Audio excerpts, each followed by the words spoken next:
Hello and welcome back to another video. Today's video, to get back on topic, is going to be a challenge video that I was challenged by Cass over at Cats and Camera. I will leave her video linked down below for you to watch. And this was actually created by Library of Sarah, so if I can find her original video, I will also link that down below for you guys to watch. This challenge is called the Bookshelf Scavenger Hunt, so I'm getting ready to get an arm workout, you know, because all the books. So this should be fun. There are 19 books I am supposed to find for this challenge, so let's jump on into it. First is an author's name or a title that has the letter Z in it. For this one, I'm going to go with Forbidden by Tabitha Sussman. Obviously, there's a Z right there in her last name. I've kind of already filmed the first part of this video, and then I got interrupted by something, so I'm just going back and refilming it. But the first time when I was filming this and I was looking for this, it took me forever to find a book with a Z, and I didn't think I was going to find one, but I did. Number 2 is a classic. For this one, I'm going to go with The Strange Case of Dr. Jekyll and Mr. Hyde by Robert Louis Stevenson. Number 3 is a book with a key on it. Revolution by Jennifer Donnelly. As you can see, she's holding a key right there. I don't know why she's holding it that close to her mouth though, because it looks like an old key and you don't know what kind of germs are on that thing. Number 4 is something on your bookshelf that is not a book. This is pretty easy. I don't know if you can tell from the angles and stuff, but if you've watched some of my bookshelf tours, you've seen I have quite a few things that are not, you know, bookish related. But for this, I'm gonna go with my family's old Polaroid camera, and I used to run around the house with this thing and just take pictures of anything and everything. I was obsessed with it, and since now you can't get any film for it without, you know, paying for it with like an arm and a leg, my dad was like, we're gonna throw it out unless you want it, and I was like, I'll keep it. I'll use it as like a bookend or something. Number 5 is the oldest book on your bookshelf. For this, I'm going to go with Full Tilt by Neil Shusterman. This book I've had since 6th grade. It was one of our class books we had to read, and we actually had to get our own physical copy of this. So I have this one. I like it. It was a very interesting read. There may be another book that's older than this, but I'm not sure, but also I am just too damn lazy to pull it off the shelf. But it's like back here. I don't know if you can see it, but it's my Ew, look at that. Look how, I don't know if you can tell, but that's like fucking dust that I just pulled off my shelf. Time to dust the old bookshelves, guys. But that's my complete collections of The Chronicles of Narnia by C.S. Lewis. I have not read, but I got it from my aunt a long time ago, but I'm not sure if it was before I got this book or after, so it's one of these two is the oldest I own. Number 6 is actually a 2-part question, so it's like 6 and then 6.5, but I'm just going to put them together here. And that is a cover with a girl on it and a cover with a boy on it. So for this one, I'm doing kind of a cop-out answer. So the first one, for the girl on the cover, I'm going to choose Maximum Ride, The Angel Experiments. So, yeah, The Angel Experiments by I almost said James Dashner. James Patterson. As you can see right here, this is Max on the cover. And then as for the boy, I have chosen Maximum Ride, School's Out Forever. I don't even know what number book this is. This is 2. Okay, so it's 1 and 2 for the boy, and see there's Fang right there. I used to have like such a big crush on him when I was in grade. Number 7 is a book with an animal in it.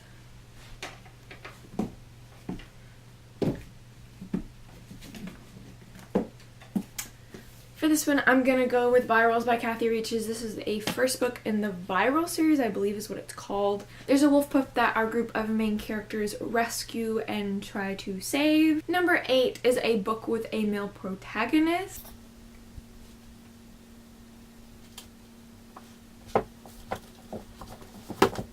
For this one, I'm going to go with Carry On by Ramble Rowell. Obviously, our main character is Simon Snow.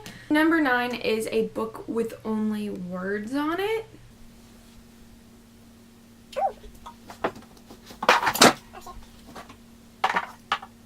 So for this one, I was actually really scared I wasn't going to find anything, and then I remembered this book, and this is Arcadia by Mandana Tohidi. Huh. I had to, like, I always mispronounce her last name and I feel so bad, but I made myself a pronunciation sticker for future references like now. This book is actually really interesting. It was sent to me by the author, and I know I'm getting really off topic, but it takes place like in the 80s and it deals around metal music, and it was really interesting. Number 10 is a book with illustrations in it. Oh, this will be fun. I know like I have books with illustrations in them, I just don't remember what books they are.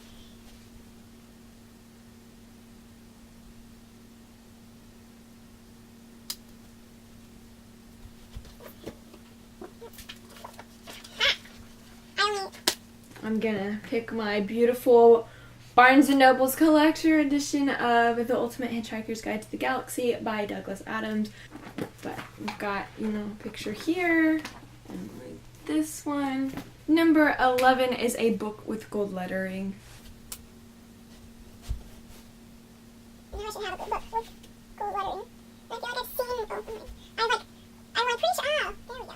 So, Percy Jackson and the Sea Monsters by Rick Riordan. See the gold? There's the gold. All of the books have gold lettering. Number 12 is a diary. It can be either fictional or true. Where are you? I know what book I'm thinking of.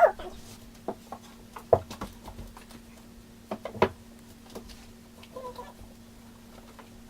found it. The Diary of a Young Girl, Anne Frank. Number 13 is a book written by somebody with a common name. I'm gonna assume a common last name or a first name. I don't know. I'm gonna go with last name. For this one, I'm gonna go with John Green because it's John Green. Number 14 is a book that has a close-up of something on the cover.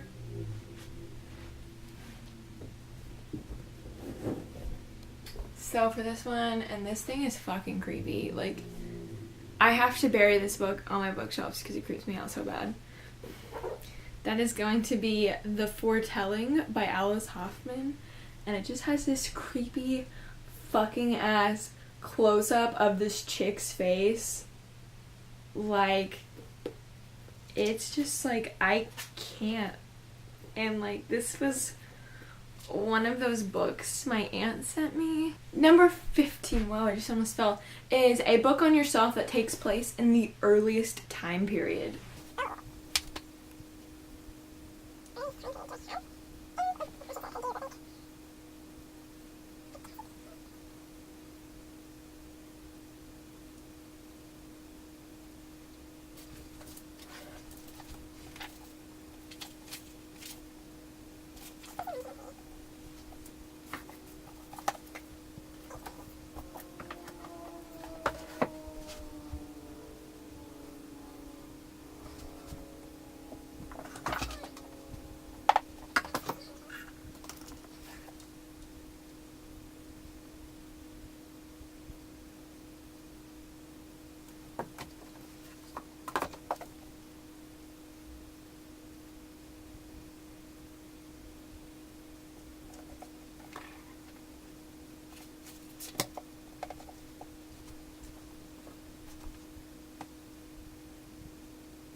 Okay, so as for books, a lot of books don't really give a specific time period. So of those that I could find, this right here, Sabotaged by Margaret Peterson Haddix. This is book 3 in the Missing series. I think there's like 6 or 7 books in this series. But this one takes place in the 1600s. And if anybody's like super into history, I would definitely recommend this series. I've only read up to book 3 though. I do own up to book 5. I need to go back and reread and finish it. It is a middle grade series, but I really like it. It deals with a group of kidnapped children. Number 16 is a hardcover without a dust jacket. I don't own any of these.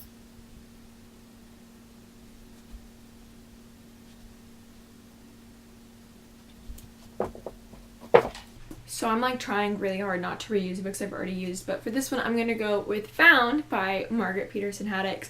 This is the first book in the Missing series that I just talked about, and one of my favorite things about these covers is that they are the nice hardcovers without dust jackets.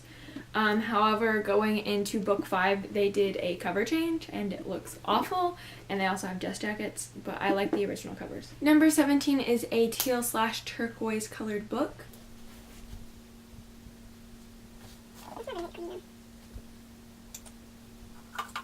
For this one, I'm gonna go with Flower by Elizabeth Craft and Shay Olsen. It's kind of like a robin eggy blue, but if you look down here in the shadows, it's kind of green and teal, and I just really like it. It's a very awesome looking cover. Number 18 is a book with stars on the cover.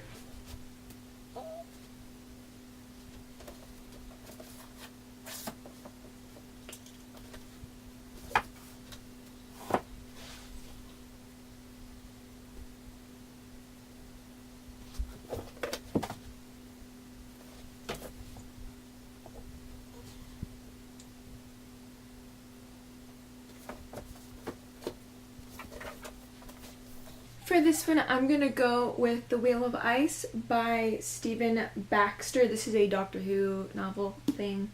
This is, I believe this is a new adventure. It's not based off of one of the episodes, but if you look very closely, you can see the rings around this planet, but then there are some stars back in here and stuff. And finally, number 19 is a non-YA book.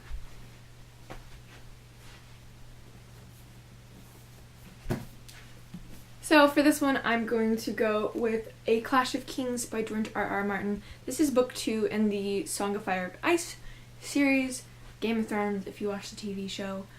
Yeah, this is an adult fantasy, and this book is huge. I am currently in the middle of Game of Thrones right now, which is the first book. And good lord, it's a lot. So that is it for this challenge video.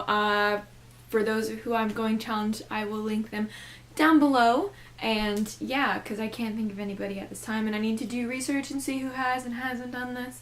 So that's gonna be it. Don't forget to give this video a thumbs up and subscribe if you want to see more videos from me. I have all of my social media links down below if you want to friend me or follow me or whatever. It's totally cool with me. Until then, I will see you guys in my next video. Goodbye!